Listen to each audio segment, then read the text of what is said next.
प्रभु जी, आज फिर जब हम आपका वचन खोलते हैं तो मैं प्रार्थना करता हूँ हर बार की तरह प्रभु कि आप हमारी अगुवाई करें और वचन को समझने और उसको अपने जीवनों में अप्लाई करने में हमारी मदद कीजिए, प्रभु यीशु के नाम से।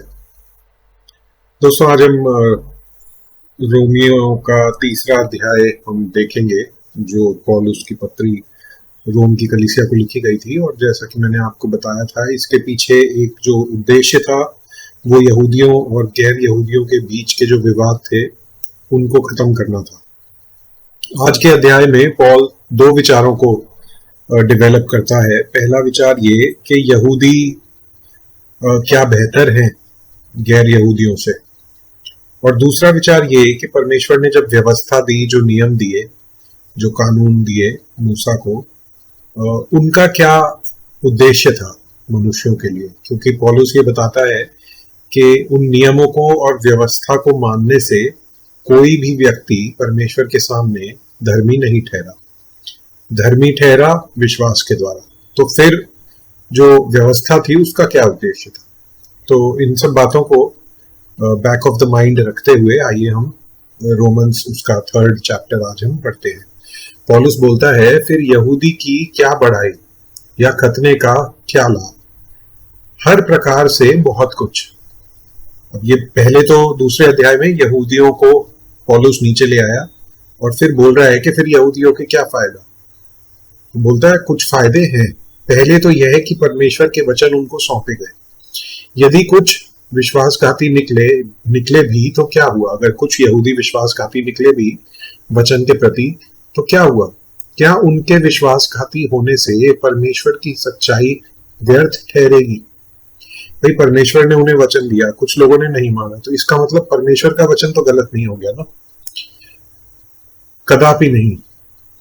वरन परमेश्वर सच्चा और हर एक मनुष्य झूठा ठहरे, जैसा लिखा है, जिससे तू अपनी बातों में धर्मी ठहरे और न्याय करते समय तू जय पाए। ये परमेश्वर के लिए लिखा है कि परमेश्वर न्याय करते हुए धर्मी ठहरते हैं और सही न्याय करते हैं। और यदि हमारा अधर्म परमेश्वर की धार्मिकता ठहराता है तो हम क्या कहें।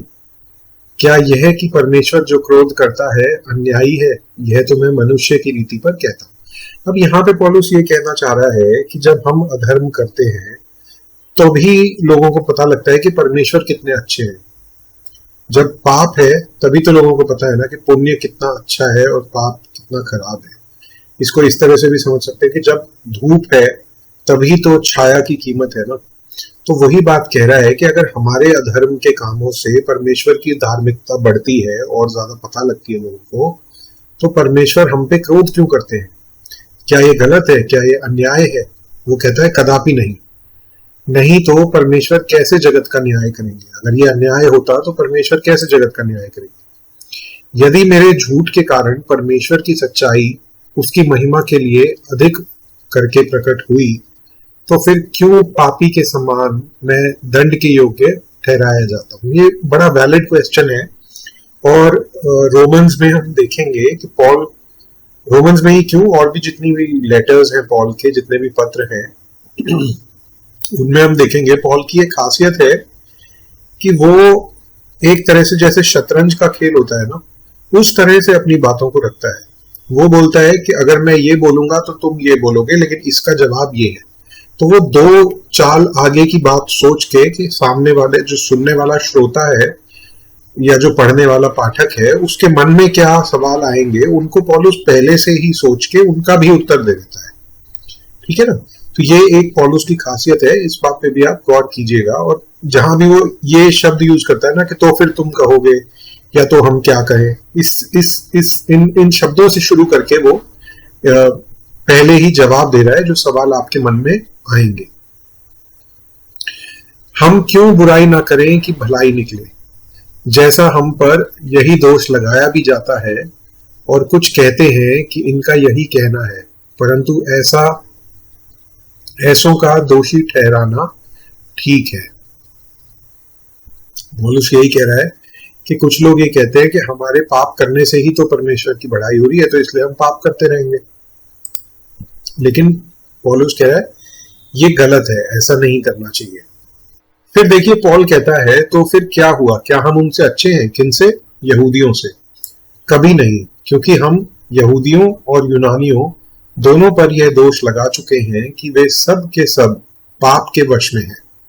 जैसा लिखा है, कोई धर्मी नहीं, एक भी नहीं, कोई समझदार नहीं, कोई परमेश्वर को खोजने वाला नहीं, सब भटक गए हैं, सब के सब निकम्मे बन गए हैं, कोई भलाई करने वाला नहीं, एक भी नहीं।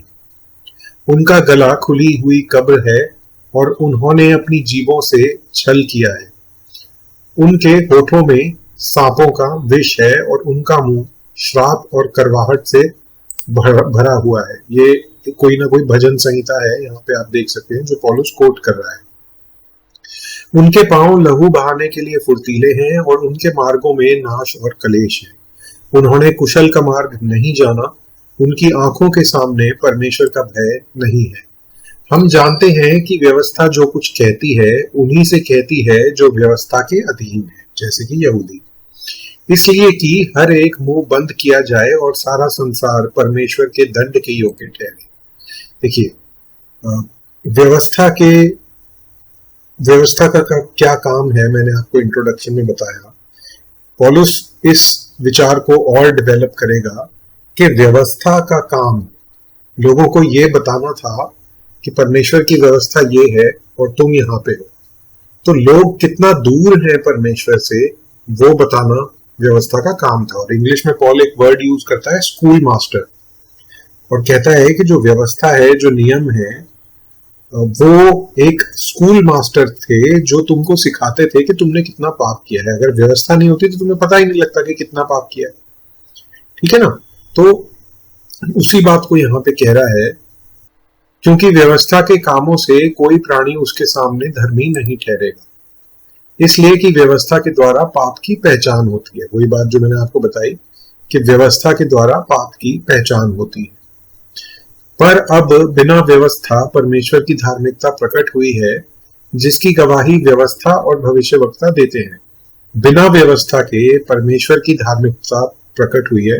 व्यवस्था तो यहूदियों को मिली थी, बिना व्यवस्था के भी परमेश्वर की धार्मिकता प्रकट हुई, जिसकी गवाही व्यवस्था और भविष्यवक्ता देते हैं, अर्थात परमेश्वर की वह धार्मिकता जो यीशु मसीह पर विश्वास करने से सब विश्वास करने वालों के लिए है, क्योंकि कुछ भेद नहीं, इसलिए कि सबने पाप किया है और परमेश्वर की महिमा से रहित है। पौलुस यही बात कह रहा है कि यहूदी और गैर यहूदी दोनों एक समान हैं, क्योंकि सबने पाप किया है, परंतु उसके अनुग्रह से उस छुटकारे के द्वारा जो मसीह यीशु में है, सेंत मेंत धर्मी ठहराए जाते हैं। सब लोग धर्मी ठहराए जाते हैं। उसे परमेश्वर ने उसके लहू के कारण एक ऐसा प्रायश्चित ठहराया जो विश्वास करने से कार्यकारी होता है। ऐसा प्रायश्चित ठहराया प्रभु यीशु मसीह को जो विश्वास करने से कार्यकारी होता है, कि जो पाप पहले किए गए और जिन पर परमेश्वर ने अपनी सहनशीलता से ध्यान नहीं दिया, उनके विषय में वह अपनी धार्मिकता प्रकट करे, वरन इसी समय उसकी धार्मिकता प्रकट हो कि जिससे वह आप ही धर्मी ठहरे और जो यीशु पर विश्वास करे उसका भी धर्मी ठहराने वाला हो। तो घमंड करना कहाँ है? उसकी तो जगह ही नहीं है। कौन सी व्यवस्था के कारण से? क्या कर्मों की व्यवस्था से? नहीं, वरन विश्वास की व्यवस्था के कारण।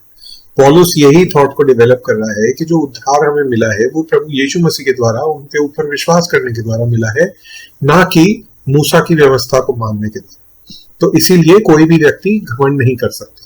और जिस तरह विश्वास यहूदियों ने किया, उसी तरह से विश्वास के द्वारा गैर यहूदियों को भी उद्धार मिलता है।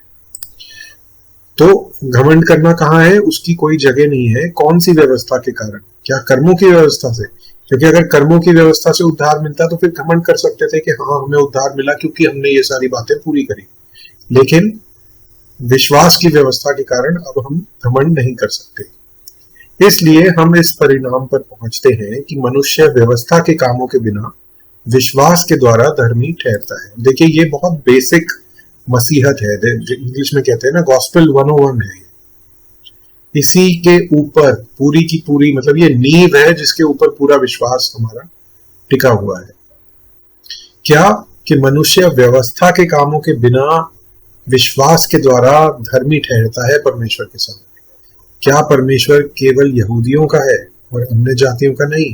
हाँ, अन्य जातियों का भी है, क्योंकि एक ही परमेश्वर है जो खतना वालों को विश्वास से और खतना रहित को भी विश्वास के द्वारा धर्मी ठहराएगा। ठीक है, व्यवस्था को माना या नहीं माना, कितना माना, वो इररेलेवेंट है जब सैल्वेशन की बात आ रही है, जब उद्धार की बात आ रही है। दोनों को विश्वास के द्वारा धर्मी ठहराएगा। तो क्या हम व्यवस्था को विश्वास के द्वारा व्यर्थ ठहराते हैं? कदापि नहीं। तो फिर पौलुस वही बात कह रहा है कि फिर तुम कहोगे फिर व्यवस्था दी क्यों? वरन व्यवस्था को स्थिर करते हैं। ठीक है, तो तीसरा अध्याय यहाँ पे खत्म होता है, लेकिन हम देखेंगे पौल इस विचार को और ज्यादा बढ़ाएगा आगे कि व्यवस्था का क्या काम था।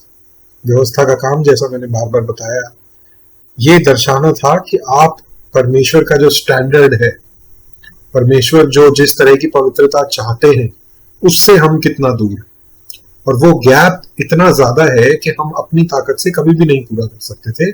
इसीलिए अनुग्रह से और विश्वास से वो गैप पूरा हुआ और उनकी रिक्वायरमेंट पूरी हुई। ठीक है, तो ये आज का हमारा अध्याय था। आइए हम प्रार्थना करते हैं। पिता परमेश्वर, हम एक बार फिर धन्यवाद करते हैं प्रभु कि हमने अपने कर्मों के द्वारा नहीं, परंतु आपके अनुग्रह के द्वारा हम बचाए गए हैं प्रभु। हम हमेशा अपना जीवन इसी बात में रहकर, इस बात की नॉलेज में बिताने वाले हो सके प्रभु, और ये सच्चाई हमें और ज्यादा मोटिवेट करती है कि हम एक पवित्र जीवन जिए, उस तरह का जीवन जैसा आप चाहते हैं कि हम जिए प्रभु। और उसको करने में प्रभु हमारी मदद कीजिए, हमें शक्ति दीजिए पवित्र आत्मा के द्वारा कि हम मोर देन कॉन्करर्स होके अपने जीवन को बिताने वाले हो सके। ये प्रार्थना प्रभु यीशु के नाम से